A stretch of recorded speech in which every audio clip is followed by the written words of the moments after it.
So dear students, in this session we are going to discuss about the estimation of solar radiation. Okay, how much amount of solar radiation which is falling on the earth surface is going to be discussed. In last class we have discussed about the earth sun geometry. In this case we have discussed that the total irradiation falling over the surface is nothing but sum of direct irradiation, that means beam irradiation, reflected radiation and diffused radiation we have discussed. So based upon that we are going to calculate the how much direct radiation, reflected radiation and scattered, that means diffused radiation we are going to discuss. As we all know that with respect to relative distance between the sun and earth, the amount of solar radiation falling over the surface differs. And in the meantime, the location, that means here the location referred as a symbol of pi, is also differ with respect to area to area, place to place, and also we have to account as a declination angle delta for calculating the estimation of solar radiation. Okay, the latitude pi of a location and the declination angle delta are very important parameters, and it is oriented the PV panels for extracting the solar radiation at any location of the earth.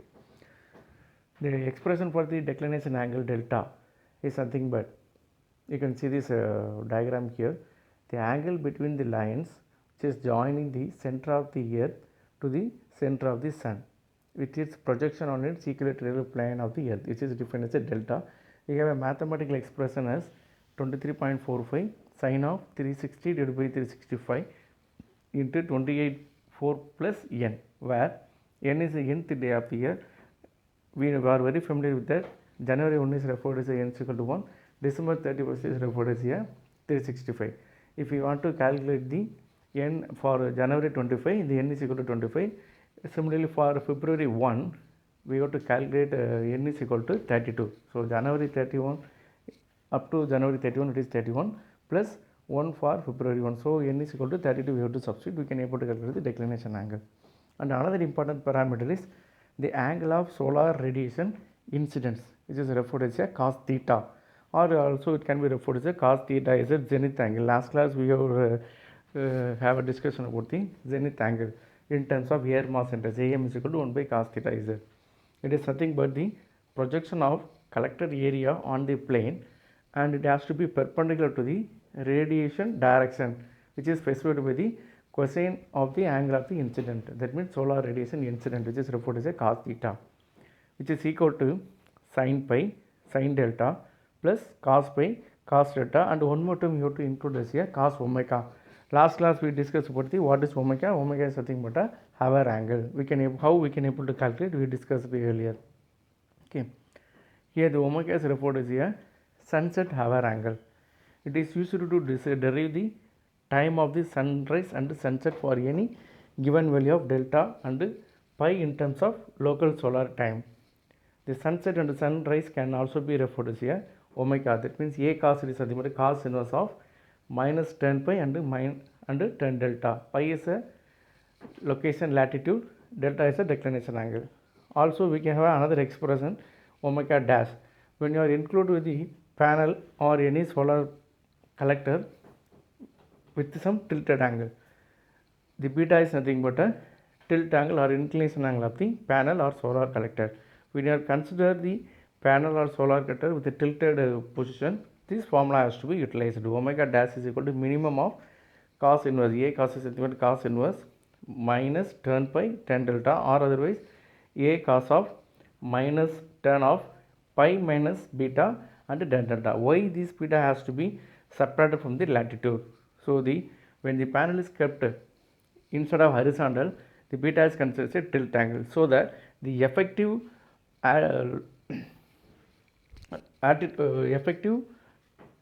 latitude pi value has to be calculated, so that the tilt value has to be subtracted with the latitude of the respective place. So instead of pi, the minus beta has to be included. The direct beam radiation. So what is meant by direct beam radiation? The radiation which is coming out from the sun rays which are falling or which are reaching the earth's surface without being any scattered or reflected, that is referred as a direct or beam radiation. H direct is equal to H minus H diffuse. Here what is meant by H? It is a global radiation. The global radiation can also be calculated. As the distance of sun rays changes due to the scattered interaction, and a redistribution of scattered radiation occurs randomly in all directions. In last class we have discussed about the extraterrestrial and the terrestrial. In this case I have noticed that when the sun rays are getting enter into the terrestrial region from the extraterrestrial, it is getting scattered because of the porous atmosphere. Okay, some dust will be there, O2, ozone layer will be there, water droplets will be there, clouds will be there. So due to that, the sun rays which are getting enter into the terrestrial region is getting scattered.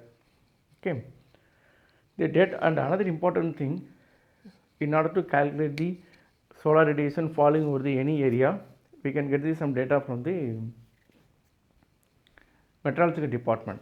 Okay, so the data collected from the meteorology department refers to the horizontal plane only. They are not having any discussion of about the tilt position.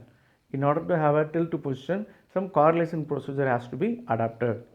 So in this case, the diffuse H diffuse on the horizontal surface, according to an empirical method they have developed by the Liu and Jordan, they have developed one correlation procedure how to calculate the solar radiation from horizontal to tilted. Okay, the H diffuse by H is equal to, it is an empirical formula with the help of some correlation equations. It is defined as, it is derived as 1.271 minus 2.7604 kT plus 1.8036 kT squared. So here the one important parameter is kT. What is meant by kT? It is clearness index. Define the average attenuation of solar radiation by the atmosphere at any location during a month is expressed by kT is equal to H by H naught. It is nothing but scattered distribution of the solar radiation. That means the radiation is just getting attenuated, disturbed. It is referred as a kT. When the sun is very clear, the kT will be very, very high. That means clearness index is very high. The lower value which indicates that the heavy rainfall is associated with these months. That means heavy rainfall means there will be a high amount of, more amount of cloud will be there. In this cloud, the rays are getting scattered, so that the kT will be referred as a very low. The H naught is a extraterrestrial solar radiation that we already have an expression. H naught is equal to, here the G is something but solar constant. Solar constant, what is the value of solar constant? It is having a 1367 watt per meter square. Then tilt factor has to be included when the panel is not always kept in the horizontal. In case of tracking system or in case of any location, the tilt position is very, very important. So RB is referred as a tilt factor. The suitable angular dependence RB has been used to calculate the direct and diffuse radiation on the inclined surface, which is expressed by below. It is a ratio of average daily beam radiation on the tilted surface, that means beta, to that on a horizontal surface. You just to see this expression RB, numerator term we are including the beta, denominator it is not including the beta. What the difference between the beta is considered and not being considered is, when the beta is considered is referred as here, the panel is kept in a tilted position. It is a ratio of tilted to horizontal plane surface. Cos pi minus beta cos delta sin omega dash plus pi by 180 into omega sin of pi minus beta into sin delta. Here the same expression has to be repeated, but beta is omitted. With the help of the tilt factor, we can able to calculate the diffuse radiation as well as the reflected radiation. So here the tilt factor for diffuse radiation is equal to 1 plus cos beta by 2. For tilt factor for reflected radiation is accounted as here rho into 1 minus cos beta by 2. Here rho is nothing but albedo factor. It is a reflectivity factor of a surface.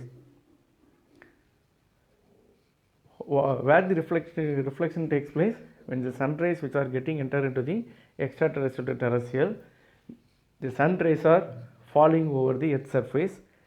Few of the sun rays are getting reflected by the hills, ground level, with trees and buildings and everything. So this has to be accounted while you are discussing about the reflected.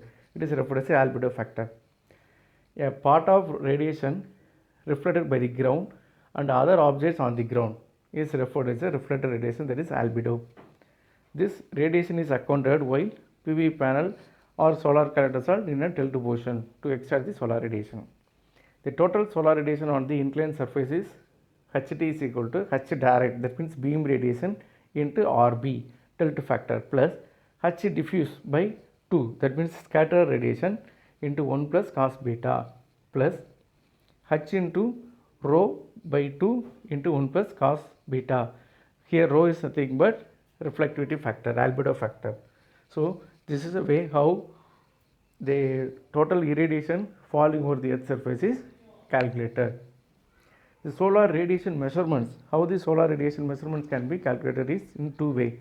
Direct beam radiation, we are very familiar with that. What is direct beam radiation? The rays which is coming out from the extraterrestrial, which is getting entered into the terrestrial region, it is not being reflected, it is not being reflected. That means directly it is falling over the earth's surface and it is having a high intensity. This can be measured with the help of perihalometer. And global radiation, it is the sum of both direct as well as the diffuse radiation. It is measured with the help of the pyranometer. So based upon that, to measure the global radiation as well as to measure the direct radiation, the apparatus can be installed at the roof of the panel. Thank you.